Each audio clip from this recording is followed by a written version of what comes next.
এখন দেখতে পাচ্ছেন কিন্তু সেই অর্জুনপুরের ভাইরাল যোদ্ধা দুর্গা মাকে। মণ্ডপের ভিতরে কিন্তু আপনারা এরকম সুন্দর কাজ দেখতে পাবেন। মণ্ডপের ভিতরে এই জায়গাটায় আপনাদের চোখ কিন্তু একবার হলেও যাবে। কিন্তু আমি চলে এসেছি অর্জুনপুর আমরা সবাই দুর্গাপূজা প্যান্ডেলে।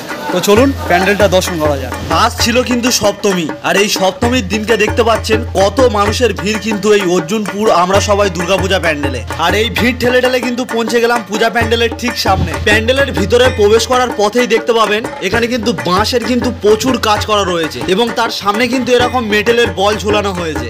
এবং আরেকটু প্যান্ডেলের ভিতরে প্রবেশ করলে আপনাদের কিন্তু চোখ এই জায়গাটা একবার হলেও কিন্তু যাবে। এখানে কিন্তু মেটেল দিয়ে এরকম একটি জিনিস বানানো হয়েছে এবং এর চারদিকে যে মেটেলের জিনিসটাকে বানানো হয়েছে সেগুলো দেখুন এরকম ভাবে কিন্তু ঘুরে যাচ্ছে এবং পুরো প্যান্ডেলটার চারদিকেই দেখুন বাঁশ দিয়ে কিন্তু এরকম কাজ করা রয়েছে এবং তার মধ্যে কিন্তু হলুদ নীল এরকম সব কিন্তু লাইট রয়েছে।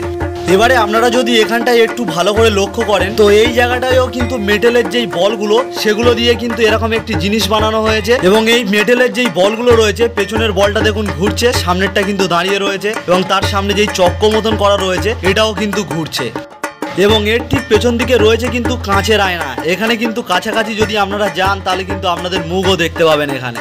এবং প্যান্ডেলের মধ্যে এখানে যেই জায়গাটি রয়েছে এখানে দেখুন জলের ওপরে মেটেলের কিছু বল কিন্তু ভেসে রয়েছে এবং কিছু মেটেলের বল কিন্তু এরকম ওপরের দিকে উঠে গেছে এবং এখানে যেই গোল যেই জায়গাটাকে দেখা যাচ্ছে ওই গোল জায়গাটির মধ্যে কিন্তু রয়েছে চাঁদ মামা।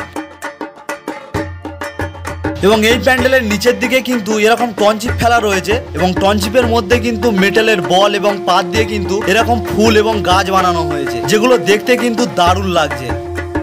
এবারে কিন্তু এই পুরো প্যান্ডেলটা আপনারা একবার ভালোভাবে দেখে নিন।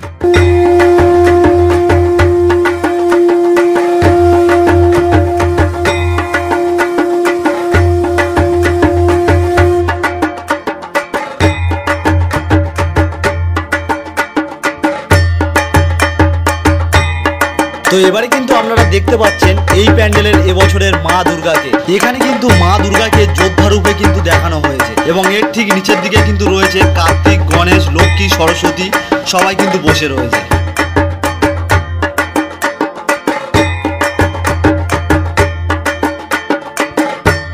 তো ঠাকুর প্যান্ডেল দর্শন করার পর কিন্তু এবারে মণ্ডপ থেকে বেরিয়ে পড়ছি। অর্জুনপুর আমরা সবাই দুর্গাপূজা প্যান্ডেল থেকে বেরিয়ে গেলাম। তো কেমন লাগলো আজকের আমার ভিডিওটি যদি ভালো লাগে অবশ্যই একটি লাইক করে দেবেন।